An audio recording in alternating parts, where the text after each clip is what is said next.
Merci Seigneur. Donc c'est notre frère Louis, le roman, qui apportera le conseil de Dieu. Amen. On se réjouit qu'il soit là au milieu de nous. Alléluia. Et Joanne va nous diriger dans ce petit programme de louange et d'adoration. Amen. Voilà. Participons ensemble. Amen. À tout ce que Dieu a préparé pour chacun de nous. Amen. Je bénis ce Dieu.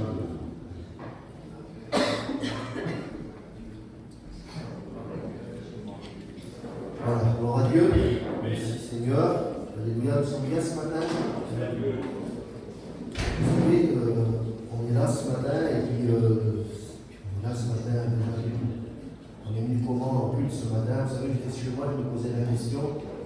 J'ai dit ce matin, si on pourrait avoir un culte agréable. Et puis des fois, on a peut-être une mauvaise semaine. Peut-être ça a été dur, ça a été difficile. Puis ça arrive d'avoir des mauvaises semaines, et puis des fois on est découragé, des fois il y a des problèmes de la vie qui viennent, et puis c'est pas facile, hein. C'est vrai. Mais ce matin, pour plus s'oublier, la parole de Dieu nous dit je suis dans la joie quand je viens à la maison de l'Éternel. Alors on est dans la joie. On oublie le dehors, on va se concentrer, on va chanter quelques cantiques, on va disposer nos cœurs et surtout, on va écouter la parole de Dieu. On a besoin de la parole. Alléluia. Béni soit Dieu. On va chanter ce petit cantique.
Ils appellent les brebis, et puis les brebis ne bougent pas. Ça, c'est pas des vrais bergers. Et puis, il arrive le vrai berger. Alléluia. Et quand il arrive le vrai berger, lui va appeler les brebis. Et puis, Paul lui nous dit que ces brebis connaissent sa voix. Quelle beauté, Seigneur. On voit les brebis de loin, ils s'approchent du berger directement, parce qu'ils ont reconnu la voix du berger. Est-ce qu'on est capable ce matin d'écouter la voix du bon berger? Amen. Des fois, Seigneur, on n'entend plus la voix du berger. Malgré que tellement c'est difficile, tellement qu'on est dans une situation compliquée, on n'écoute plus la voix du berger. On a tellement besoin d'écouter la voix du berger. Celui qui peut remplir nos cœurs et nos histoires. Alléluia. Béni soit Dieu. Voilà, on fait un petit programme ensemble. Alléluia. Béni soit Dieu. Je voudrais appeler une équipe de frères. Même si on a un beau cantique pour le Seigneur. Allez, les frères. Belle courage. Tous les frères, s'il vous plaît. On chante un beau cantique pour Dieu. Alléluia. Allez, venez, les frères. Tous les frères, s'il vous plaît. Voilà.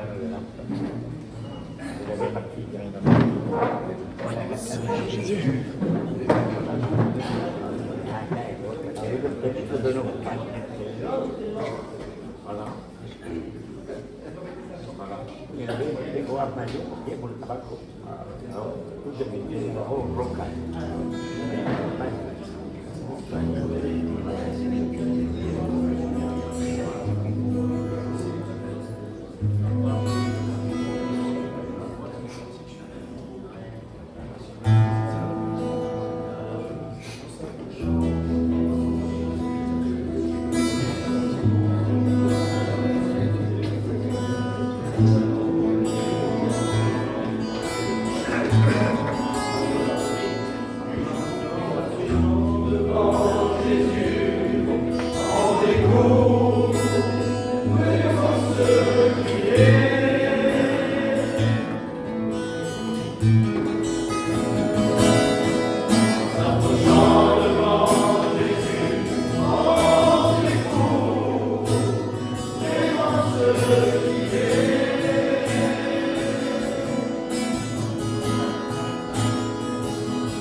et tu es à côté de moi. Je n'aurais pas cru sur la terre pouvoir un jour te rencontrer. Et ce ne sont pas des histoires, mais la réalité.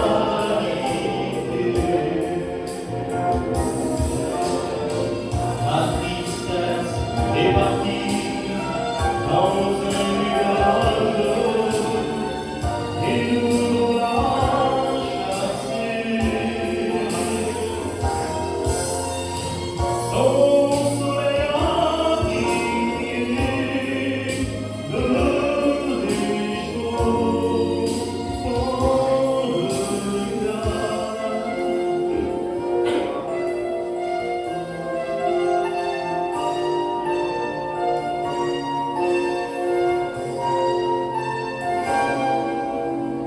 Mais un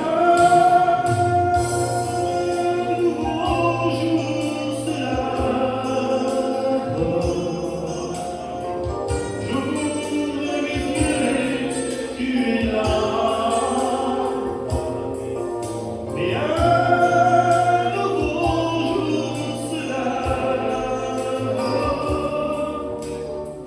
Et tu es à côté de moi.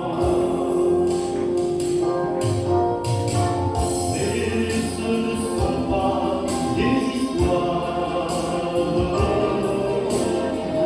Ma vie a tellement changé. Mais du ventre de ma mère, vas-tu me connaître?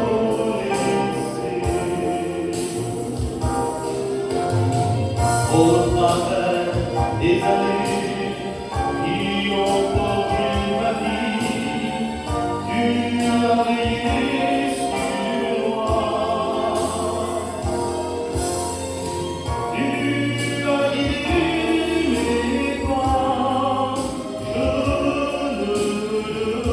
le savais pas.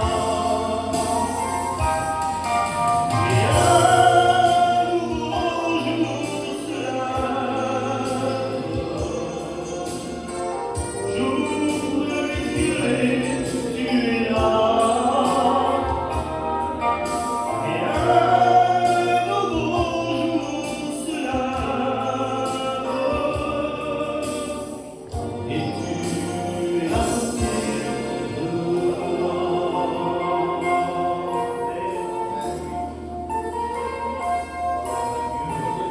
Et tu es à côté de moi. Gloire à Dieu.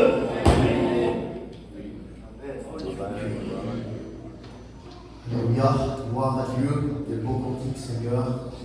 Un nouveau jour se lève. Ça veut dire dans cette journée-là, il y a de l'espoir. Avec Dieu, il y a de l'espoir. Qu'il n'y a plus d'espoir, Dieu met de l'espoir dans cette journée. Béni soit Dieu. Alléluia. Merci Seigneur. Alléluia. Un frère qui est pour l'offrande. Allez Patrice, tu sais.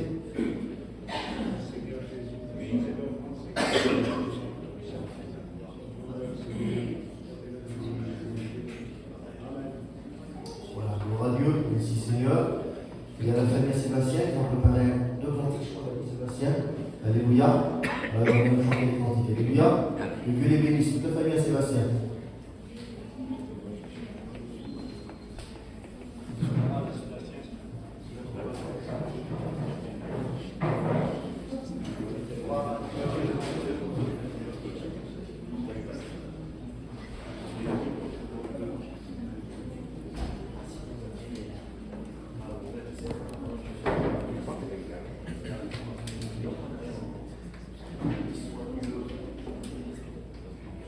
Gloire à Dieu.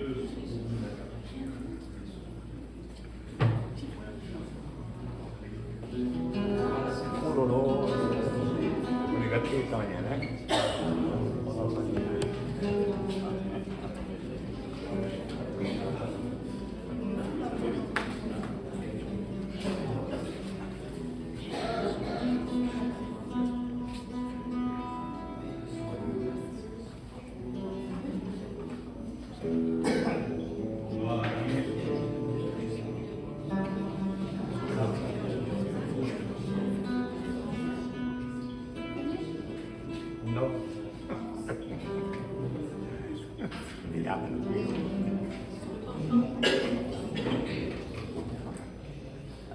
La gloria del Señor. Gracias, Jesús.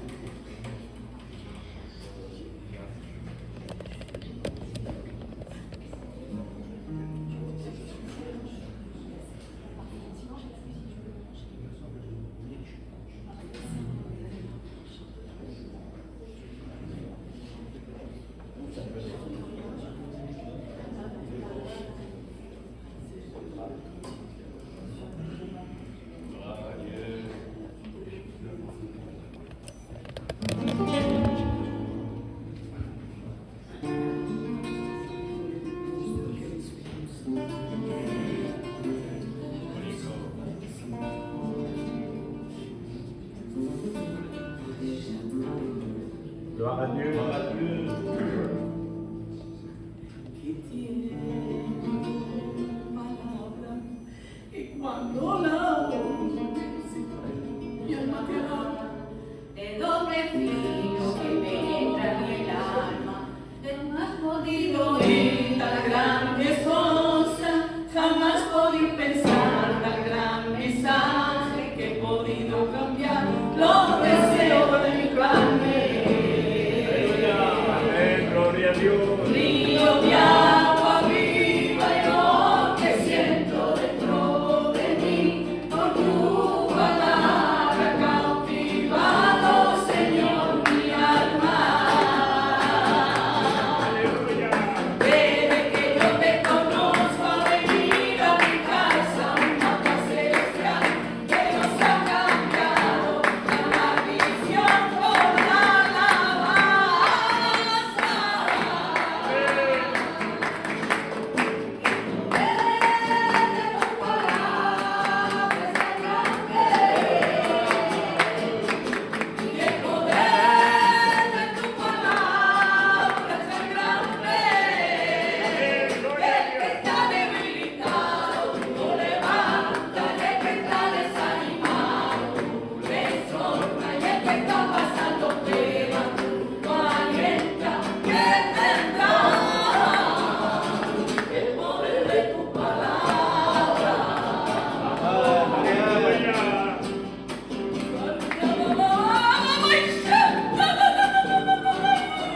Gloria a Dios. Santo Dios.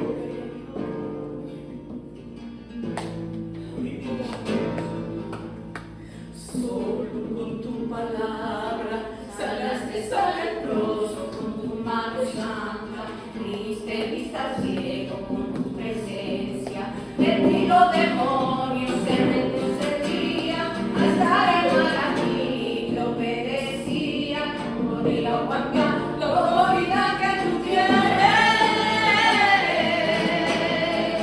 río de agua viva, lo que siento dentro de mí, con tu palabra cautivado, Señor, mi alma. Desde que yo te conozco, ha venido a mi casa una paz celestial que nos ha cambiado la maldición por la alabanza.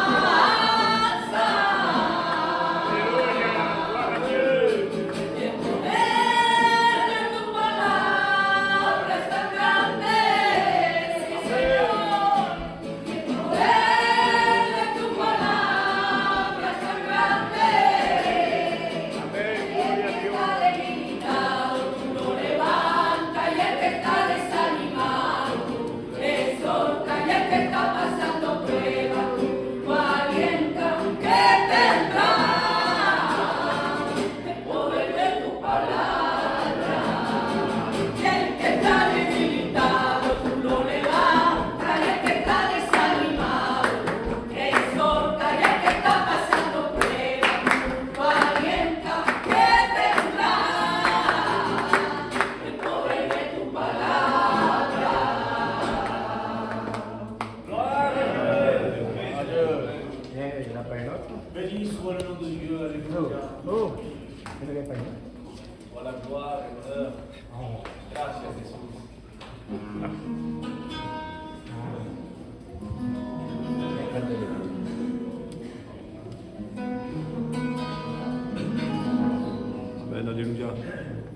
Dieu soit toute la gloire. Merci Christ. Sois béni, Seigneur. Merci Padre. Amen, alléluia, gloire à Dieu. Amen, amen. Sé de alguien que está llamando a tu puerta. Amen, alléluia, gloire à Dieu. Número uno en atención y en paciencia. Alléluia. Sé de alguien que quiere cambiar tu vida, Gloire à Dieu. tu corazón.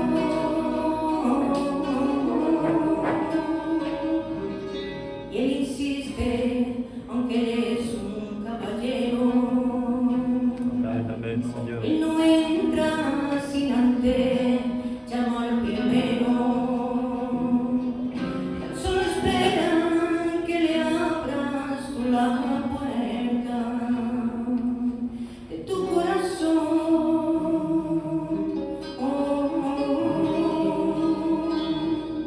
Y él pretende ser la calma en tu tormenta. Alléluia. Gloire à Dieu. De agua para tu alma sedienta, ser el aire que respira tu boca, ser tu único amor. Y él quiere abrazarte por la noche, Gloire à Dieu. estar contigo antes de que tú le nombres. Alléluia. Ser el centro de todo tu universo. Quieres ser tu único amor. Alléluia. Ese amor que despierta en la mañana. Ese amor que dulce lo que amarga.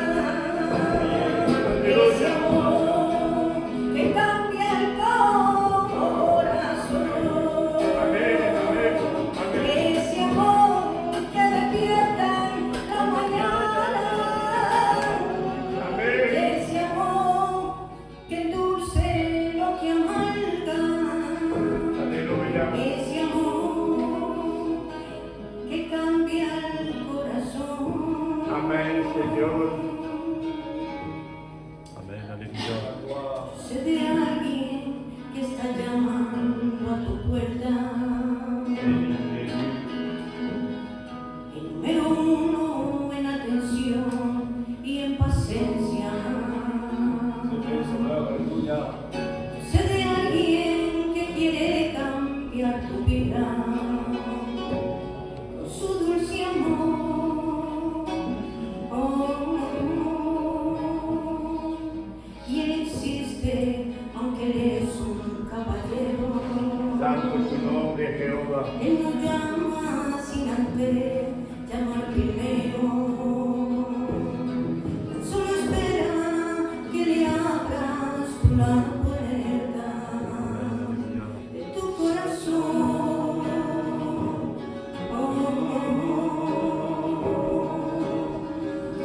Y él pretende ser la calma en tu tormenta.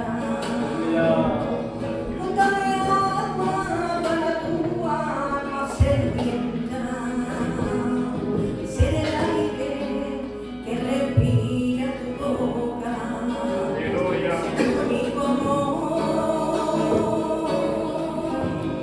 Y él quiere abrazarte por la noche, estar contigo antes de que tú le nombres. Alléluia, gloire à Dieu. Ser el centro de todo tu universo.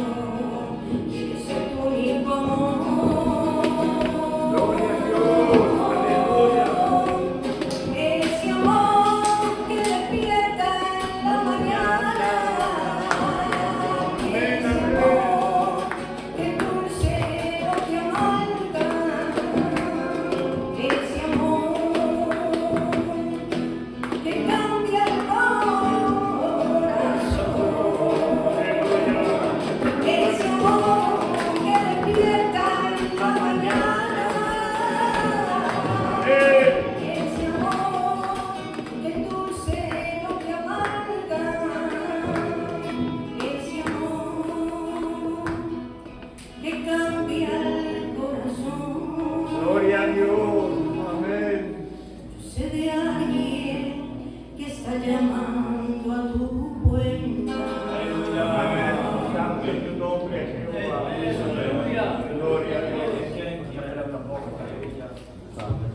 Voilà, gloire à Dieu. Merci Seigneur. Je crois que les cantiques ont disposé nos cœurs. Alléluia. Gloire à Dieu. Je crois qu'il est le moment maintenant d'écouter la parole de Dieu.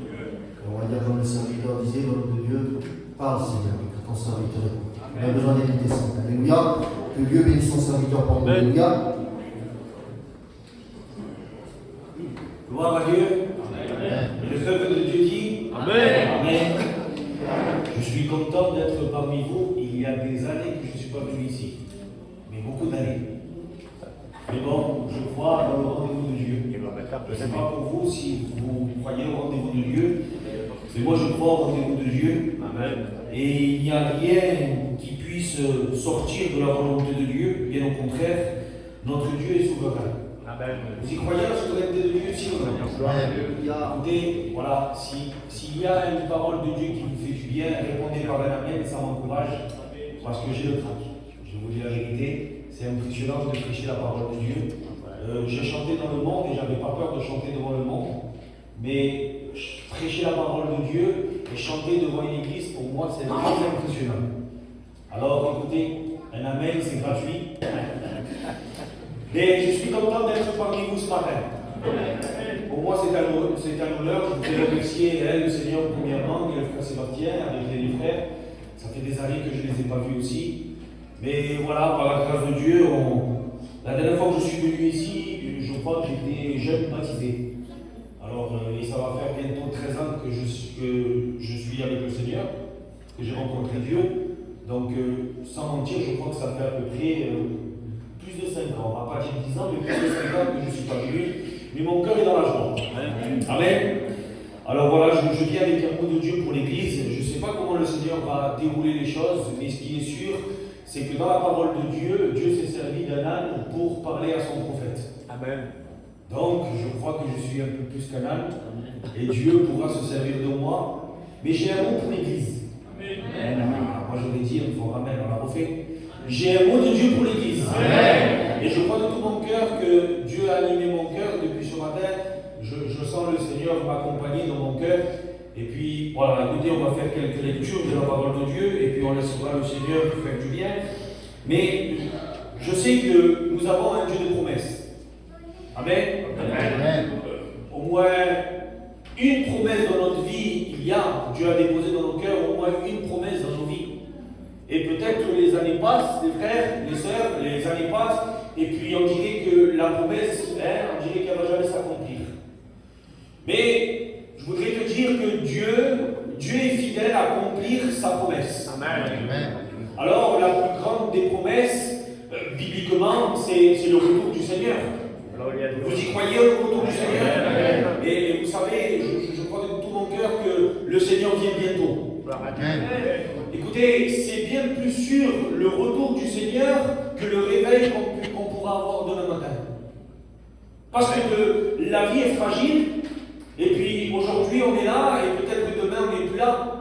Mais la parole de Dieu nous dit que Jésus revient chercher son Église. Alors j'y crois plus à ce retour-là qu'au réveil que je vais avoir demain matin. Parce que sa parole demeure, sa parole est créatrice. Elle n'a pas besoin de matériel pour créer. Vous savez, un créateur a besoin d'une base.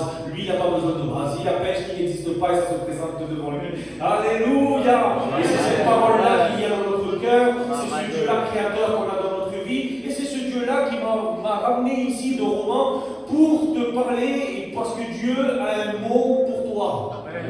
Vous savez que lorsque Dieu a promis à Abraham un enfant, du chapitre 12 au chapitre 22, Dieu a dû rappeler plusieurs fois la promesse que de lui descendra une descendance. Amen. Alors, on va dire, mais Seigneur, tu le dis une fois, j'ai assez.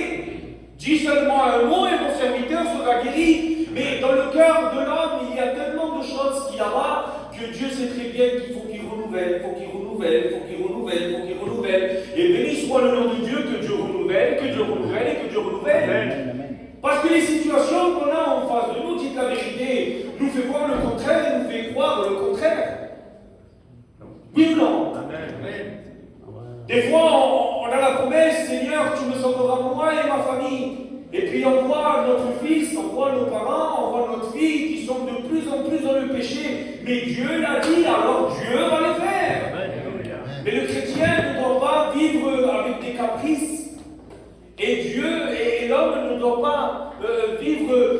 selon ce qu'il voit. Mais le juste vivra par là. Donc, c'est une question de foi. Mais la parole de Dieu vient, elle te poursuit, et puis dit la vérité, comment ça fait du bien lorsque il y a une parole prophétique pour toi. Personne ne sait rien, mais le serviteur, ou le frère, ou la sœur, ou un chant, ou un témoignage, Dieu le sait, et puis il y a cette parole prophétique qui rentre dans ton cœur et te dit, hey, j'ai pas oublié la promesse. Amen. Béni soit la promesse de Dieu. Amen.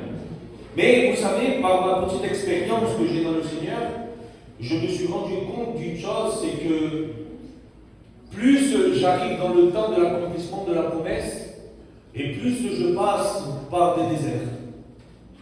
Si c'est pas comme ça, les frères, les anciens, vous comprenez. Mais on dirait que tout ce qui nous arrive, c'est le contraire de ce que Dieu nous a dit. Mais il y a un homme dans la parole de Dieu à qui Dieu lui a fait une promesse, à qui Dieu va le bénir, à qui Dieu lui donne une direction, et puis il voit tout le contraire, et puis on se rend compte d'une chose, c'est que dans la direction de Dieu, il y a des fois ce qu'on ressent, ce qu'on voit, les convictions qu'on a eues. Et puis le Seigneur, il te dit, tu ne dois pas te suivre selon tes convictions, selon ta vue. Je suis un garçon qui bouge beaucoup, alors excusez-moi. Mais le Seigneur va dire, tu dois croire et te diriger selon ma parole. Parce que c'est la parole qui prime pour un chrétien, dites la vérité. Amen. Parce qu'il y a beaucoup de chrétiens, j'en connais moi, que la parole de Dieu, elle a annoncé, Seigneur, confirme-moi ta parole par un don de prophétie. Mais le don de prophétie contrôlé par la parole de Dieu. Amen. Alors on croit au don de prophétie, on croit au parler en langue, mais la parole de Dieu, c'est celle qui filtre toutes choses. Et puis, je crois de tout mon cœur qu'on est des hommes et des femmes de la parole de Dieu, si ou non. Amen. Et puis on va lire le passage, un passage, et après on va prier le Seigneur. Mais ça se trouve dans Genèse 26, au verset 18. Isaac creusa de nouveau les puits d'eau qu'on avait creusés du temps d'Abraham, son père, et qu'avaient comblé les Philistins après la mort d'Abraham.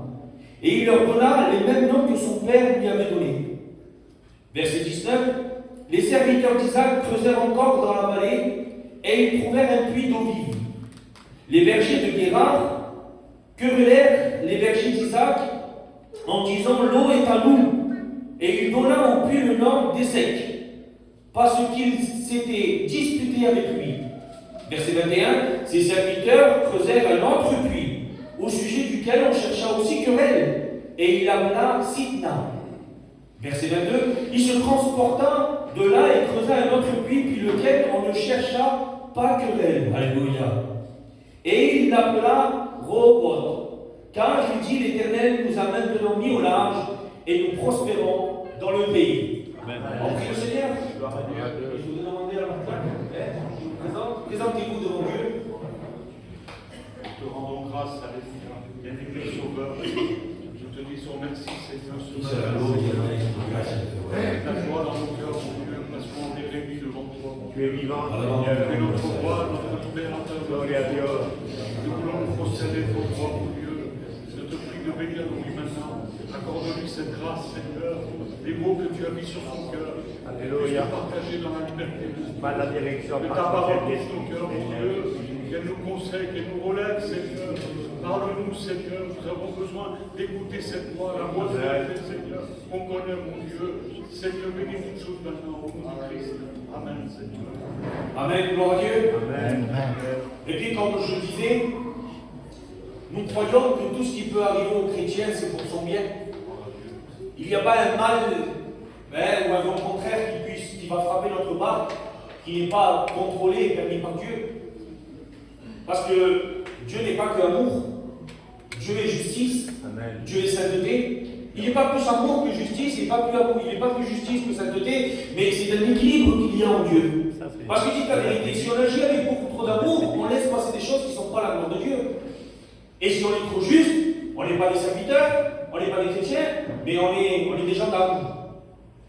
Mais je crois de tout mon cœur que dans l'équilibre de Dieu dans tout ce qu'il est lui, je crois de tout mon cœur qu'il y a la bénédiction pour nous. Amen. Amen. Et puis là, il y a un homme qui s'appelle Isaac.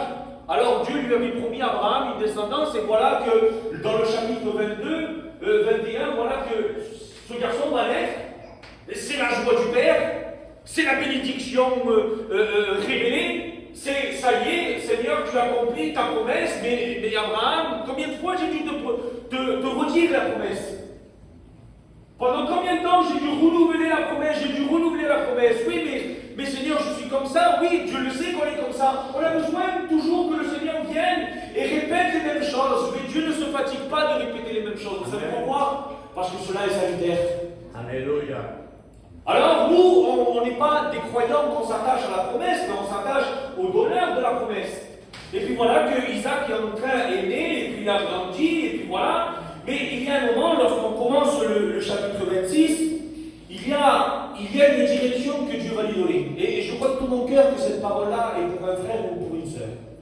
Et puis il va dire comme ça, il y eut une grande famine dans le pays, outre la première famine qu'il eut dans le temps d'Abraham. Et Isaac alla vers Abimelech, le roi des Philistins, à Guérar.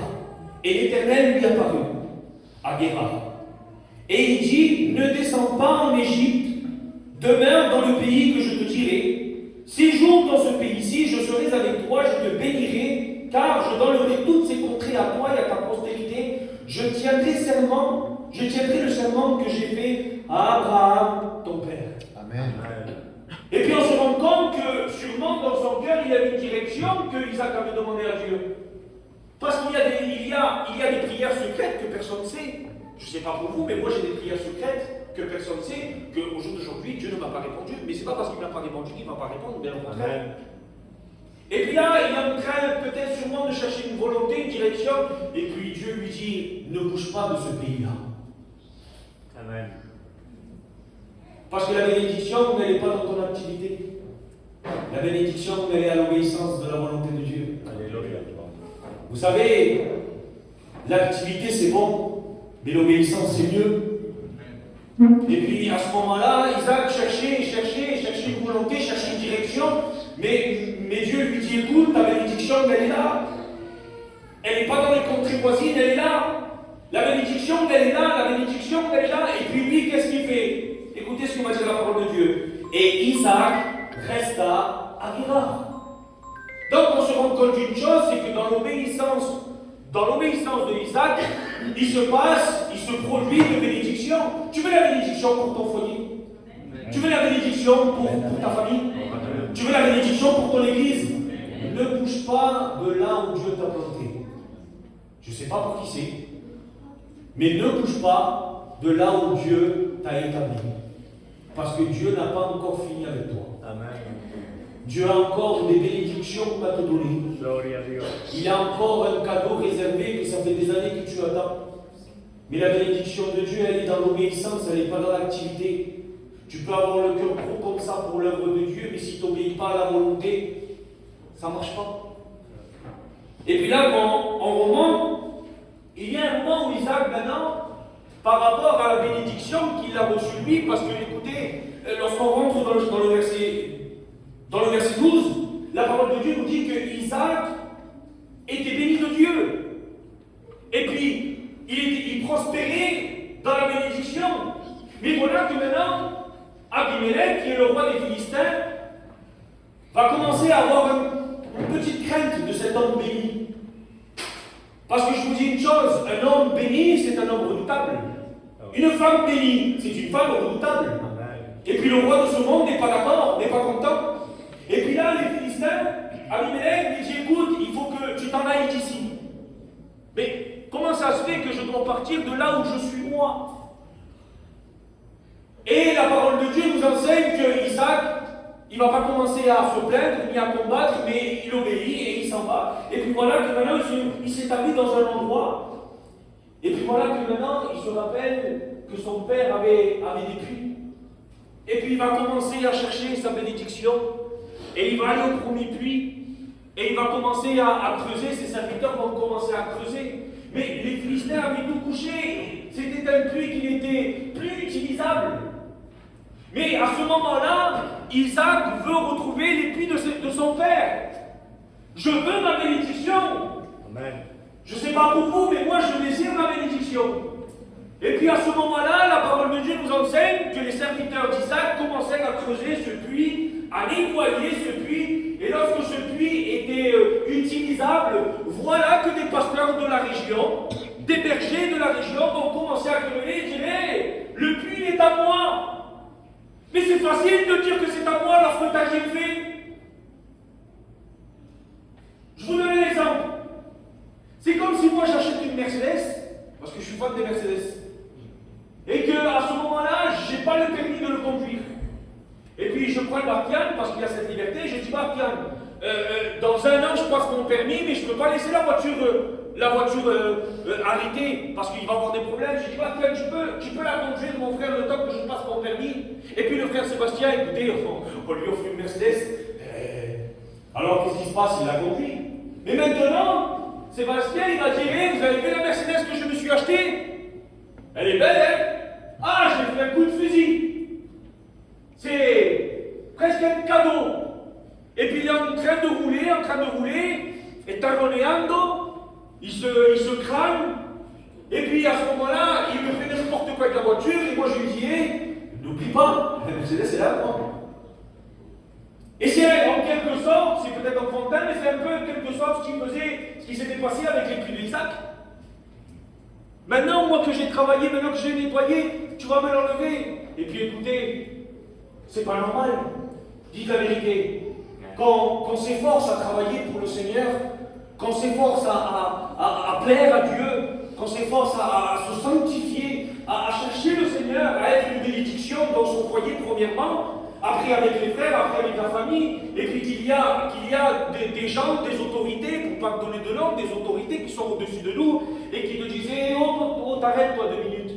Mais mon frère, toi tu vois que ce que tu vois, mais tu ne sais pas le temps que j'ai passé en train de chercher le Seigneur. Amen. Amen. Amen. C'est un peu ce qui se passe, Baptian. Et puis à ce moment-là, Isaac, écoutez, il est sage Isaac. Parce que moi, je m'aurais tué avec les bergers. Et j'en suis sûr que je gagne. Même s'ils sont plusieurs, je suis tout seul, je les gagne, j'en suis sûr.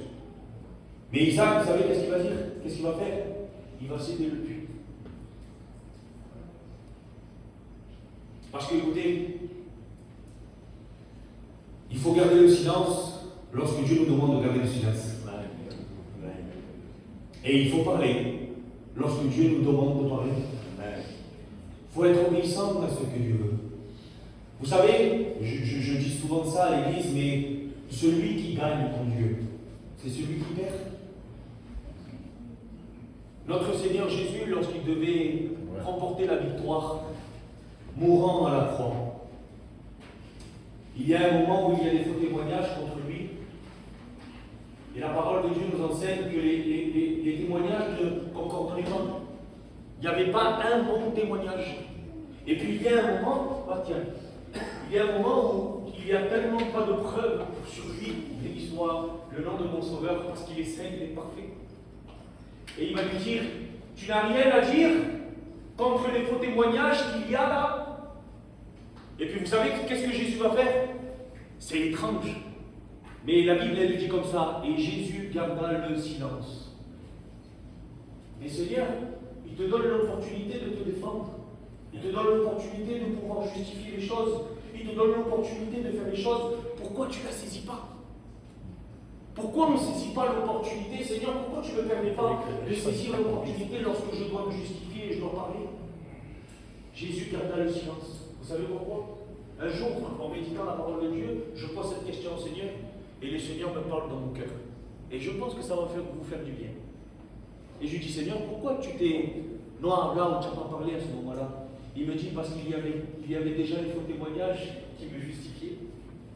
Les faux témoignages qu'il y avait contre moi me justifiaient. Je n'avais pas besoin de me justifier. Ce qu'eux, ils avaient comploté me justifiait déjà. Et comme ils n'arrivaient pas à choper un bon témoignage contre moi, alors ils voulaient me prendre à moi et m'emprisonner par ce que j'allais dire. Ouais. Il y a un refrain espagnol qui dit c'est le pecado, c'est bien pour la boca, le poisson, tu le prends par la bouche. Et puis le chrétien, beaucoup de fois, il se fait piéger par le diable parce qu'il parle trop. Parce qu'il parle trop. Il faut garder le silence devant Dieu lorsque Dieu nous demande de garder le silence. Laissons notre futur répondre pour ceux qui nous accusent. laisser la bénédiction que Dieu a pour toi, pour moi, répondre. Et puis cet homme, il y a un moment où il va chercher le deuxième puits. Et puis le même travail, les serviteurs sont en train de nettoyer, ils sortent toute la terre, et puis voilà, que le deuxième est accessible et utilisable. Sûrement que dans Isaac, ils ont dû dire, Seigneur, le premier, c'était pas le bon. D'accord, je comprends, le premier, c'était pas le bon, c'est pour ça que tu m'as permis, ça a permis ça, parce que c'est le deuxième le puits. Ah, tiens. Et puis la parole de Dieu nous enseigne que les mêmes bergers de la région, qui est Pessant des bergers, les mêmes bergers de la région vont commencer à se battre avec lui, parce qu'en disant que ce puits est à lui. Écoutez, il y a ce que Isaac voit, et il y a ce que Dieu promet et ce que Dieu veut pour lui. Et puis à ce moment-là, sûrement que le découragement est rentré dans le cœur d'Isaac. Seigneur, ça fait déjà 2 puits. Parce que le deuxième aussi, Isaac a dû le donner. Et puis à ce moment-là, sûrement qu'il y avait peut-être une rancœur dans son cœur. Le premier, Seigneur, on me l'a enlevé. Le deuxième, on me l'a enlevé. Bon, la promesse, Seigneur, c'est moi qui me l'ai créée, c'est pas toi qui me l'as donnée. Mais celui qui a reçu une promesse de Dieu, alléluia, c'est lorsque Dieu lui parle. Amen. La brebis reconnaît la voix du bon berger. Amen. Ce que Dieu t'a promis, la promesse qu'il y a dans ton cœur, ça vient pas de toi, ça vient de Dieu. Amen. Arrête de douter. C'est pas parce que ça ne s'accomplit pas que c'est pas la promesse de Dieu. Et puis à ce moment-là, deuxième puits. Mais il persévère dans la promesse, il persévère dans la bénédiction, il persévère dans ce que Dieu a pour lui. Et puis la parole de Dieu nous dit qu'il va s'éloigner. Et lorsqu'il va s'éloigner, la Bible nous dit qu'en s'éloignant, il y a le troisième puits. Et dans le troisième puits, encore la même manœuvre, les serviteurs sont en train de nettoyer, mais c'est pas pareil. Parce que la parole de Dieu nous dit que c'est Dieu qui les a mis au large. Et la réponse, elle est là, la question, elle est pourquoi tu n'as pas permis le premier, pourquoi tu n'as pas permis le deuxième, Seigneur? Pourquoi tu as permis le troisième? Dites la vérité, si Dieu n'aurait pas poussé les bergers à se quereller avec lui, Isaac rate sa bénédiction, rate sa promesse et rate le troisième puits. Il reste au premier. Mais comme la volonté de Dieu et comme le désir de Dieu, c'était hey, tu ne dois pas aller au premier, tu ne dois pas aller au deuxième, tu dois aller au troisième. Mais on est tellement buté, tellement maladroit, tellement naïf que nous on croit, ah, ça vient de Dieu, ah, ça vient de Dieu. Mais lorsque Dieu veut quelque chose pour toi, il te donne même les arguments pour pouvoir l'acquérir. Et puis des fois, on entend la bénédiction de Dieu, on va dire sur ce ballon. Et puis on dit, mais c'est pas normal que j'ai tant de luttes. J'ai tellement de combats, c'est pas normal que j'ai tant de combats. Si je suis dans la bénédiction de Dieu, eh bien normalement tout doit se faire tranquillement. Mais oui, mais beaucoup de fois on se trompe dans la volonté de Dieu. C'est pas que Dieu se trompe, c'est nous qu'on se trompe. C'est vrai. Maintenant, Mano. Amen. Moi j'étais un garçon comme ça, je vous prête cette histoire parce que je l'ai vécu moi, les frères. Regardez, c'est écrit ici, lorsque Dieu l'a promis, le 25 novembre 2018. Dieu m'avait parlé. Et puis moi, je cherchais quel était mon troisième puits. Maintenant, je l'ai, mon troisième puits. Amen. Mais, je vous dis la vérité, devant le Seigneur, parce que j'en ai pleuré des larmes de sang. Des larmes de sang, j'en ai pleuré. Mais je disais, Seigneur, tu me l'as promis. Tu dois le faire, tu me l'as promis. Mais toutes les choses faisaient que normalement, je ne devais pas avoir de troisième puits. Mais parce que Dieu l'avait promis, Patricio. Il n'y avait aucun enfer, aucun démon qui pouvait s'arrêter à aller contre la promesse de Dieu.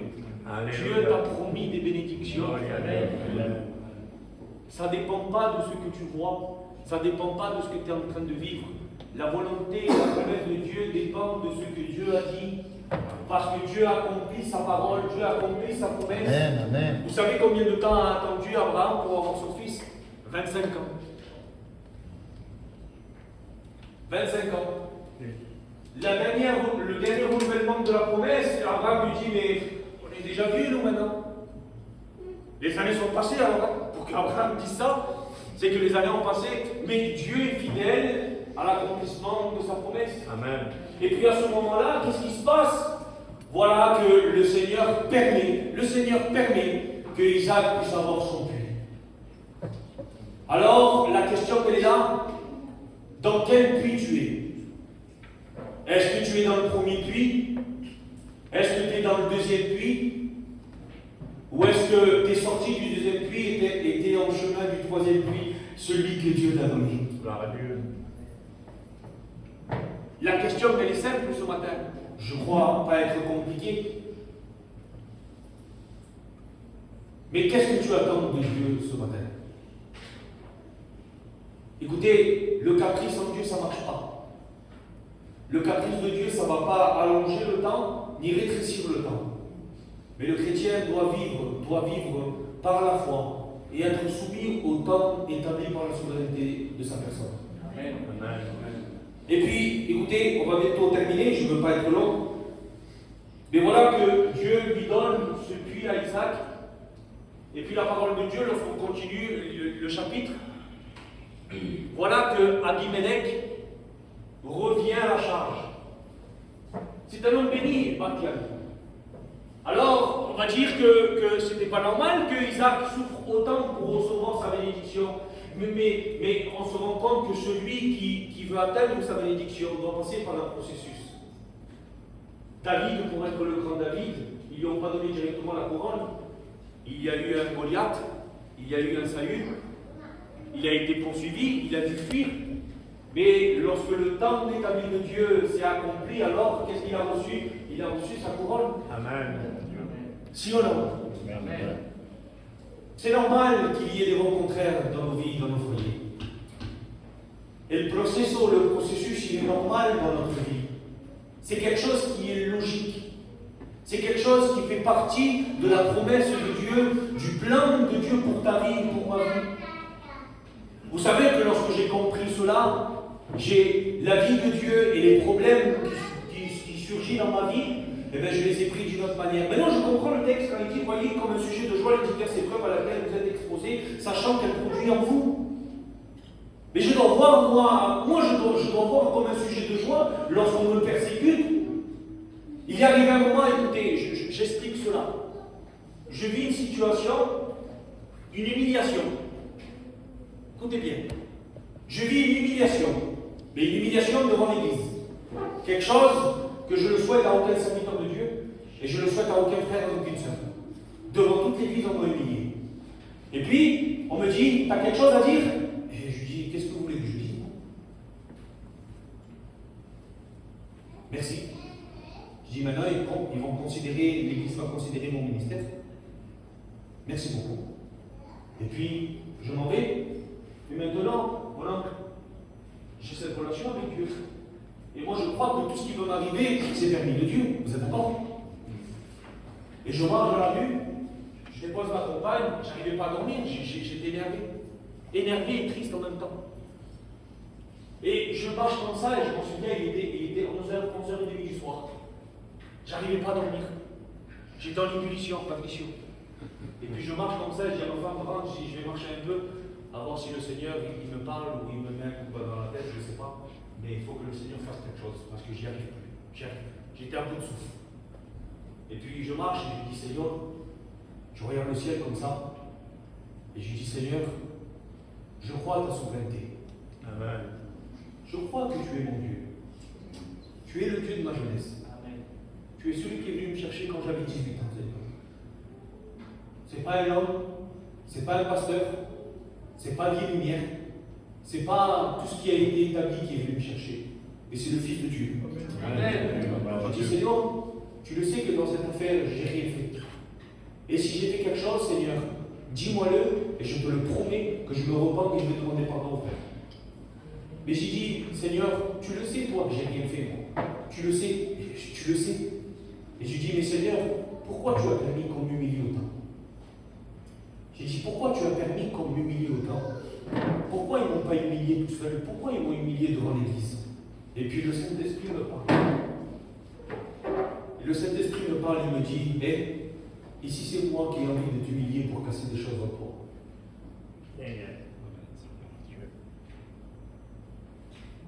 Il me dit, ici c'est moi qui ai envie de casser des choses en toi, t'humilier devant mes gens, Parce qu'il n'y a que comme ça que je peux casser les choses autour. Écoutez, si vous savez comment j'ai été repenti dans mon cœur, et je lui dis Seigneur, si tu dois m'humilier, fais-le. Et que ce soit toi. Gloire à Dieu. Il y a des situations, frères et sœurs, qui sont permis de Dieu. Des conversations entre frères et sœurs qui sont permis de Dieu. Un ancien disait cela, el Vicente de Caballon, il disait une pierre polie, c'est des pierres qui se choquent. C'est choquant. Comment c'est ils se choquent. Parce que, dites la vérité, moi, je suis sûr sur la croix, parce que le Seigneur va dire cela. Celui qui veut me suivre, qui se lie à lui-même, qui se charge de sa croix, c'est ça. Elle est là l'appel de Dieu. Mais moi, je peux me crucifier les pieds. Moi, je peux me crucifier une main. Il me restera toujours une main. C'est qui doit me la crucifier? C'est qui va crucifier la dernière main? Ça doit être une personne qui doit la crucifier. Parce que moi, je peux faire le début du boulot, voilà. Seigneur, je veux que mes pieds te servent et qu'ils aillent dans le chemin de l'évangile. Je ne veux pas aller dans les boîtes, je ne veux pas aller dans les bars, je ne veux pas aller dans les mariages et faire la fête. Je suis un chrétien, Seigneur, et tu cloues tes pieds, tu cloues tes pieds, tu cloues tes pieds.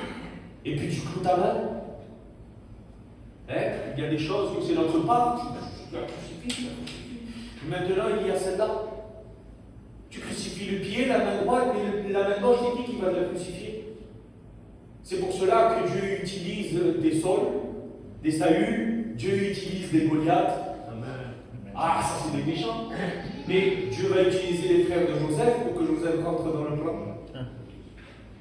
Et là, c'est plus l'ennemi, c'est pas Goliath, c'est pas Saül, c'est ses frères.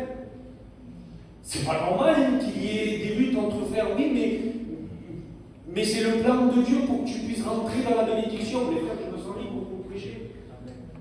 C'est pas normal qu'il y ait une discussion entre une sœur et une sœur. C'est pas normal qu'il y ait une discussion entre un frère et un frère, entre le pasteur. C'est pas normal qu'il y ait des discussions. Mais la parole de Dieu nous l'enseigne que pour que l'apôtre Paul soit avec Silas, il faut que Barnabas et Paul aient une vive discussion qui a permis une séparation pour la bénédiction de Dieu. Vous comprenez tout cela, c'est biblique. Mais maintenant, oui, dans cette discussion, il faut que je respecte mon frère. Dans cette dispute que je vais avoir avec mon frère, il faut que je le respecte, il faut que je voie qu'il est bien plus grand que moi. Il faut qu'il y ait de l'amour. Parce que c'est pas parce que tu dis une vérité à un frère que tu lui manques de respect. Les frères, c'est comme ça ou pas? Lorsque Jésus parlait avec les pharisiens, il leur disait la vérité.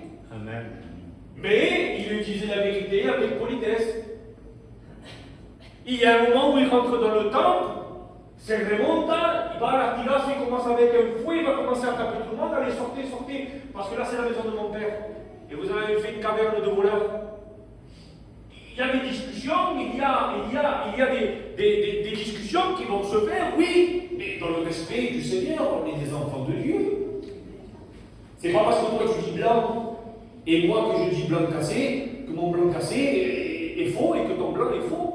Il faut des confirmations de la parole de Dieu. Si la parole de Dieu a pris ce que toi tu as reçu de Dieu, vas-y. Écoutez, je disais ça moi un jour à l'église. J'ai dit que Dieu me garde d'être un des frères de Joseph.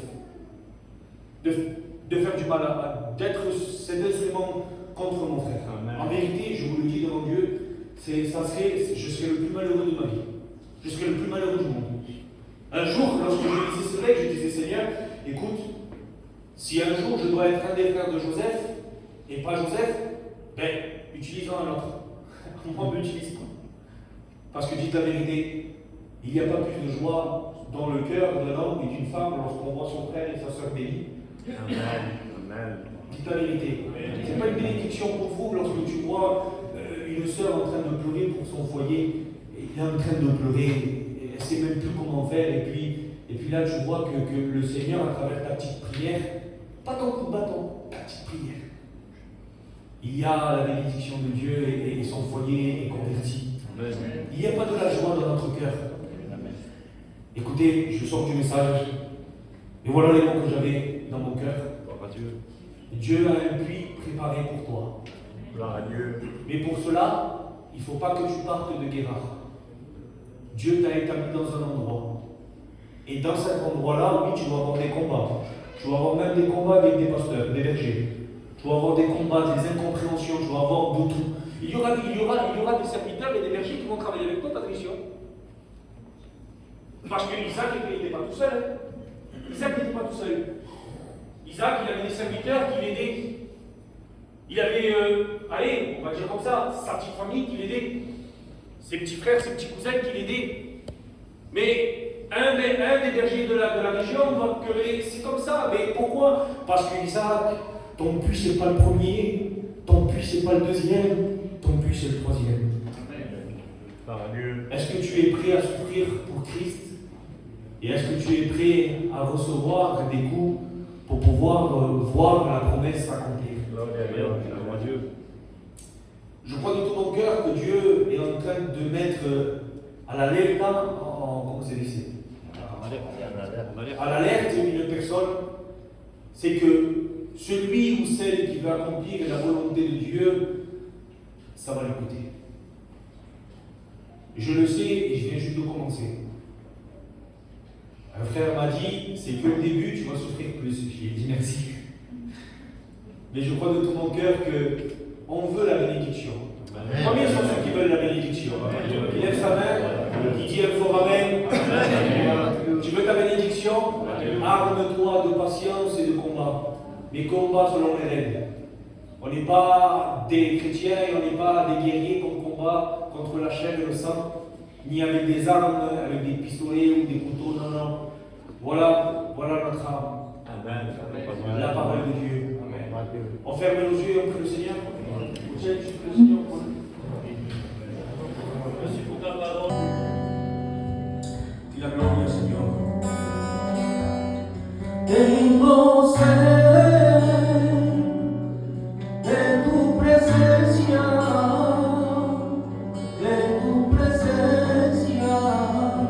Señor, de ti. Tengo sed de tu presencia,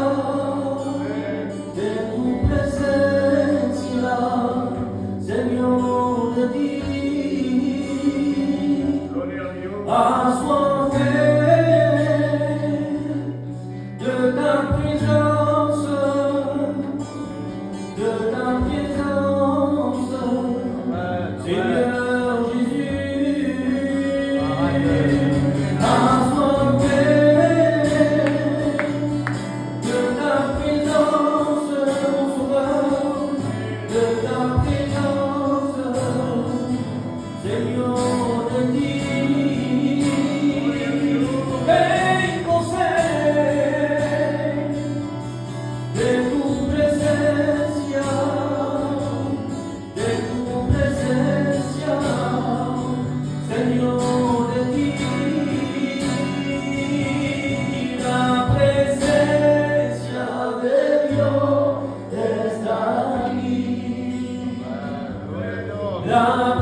Oui, c'est l'église de Dieu, on est tous ici réunis, mais c'est parce que la présence de Dieu est au milieu de nous. Amen. Et je vous dis la vérité, c'est des convictions bibliques. Je n'ai pas besoin de ressentir la présence de Dieu pour croire que Dieu est au milieu de nous. C'est vrai? La parole de Dieu va le dire que 2 ou 3 réunis en son nom, il est au milieu. Alors je crois de tout mon cœur qu'il faut célébrer la victoire de notre Christ. En chantant, en priant, en prêchant, peu importe, mais on est plus que victorieux au nom de Jésus. Que Dieu vous bénisse.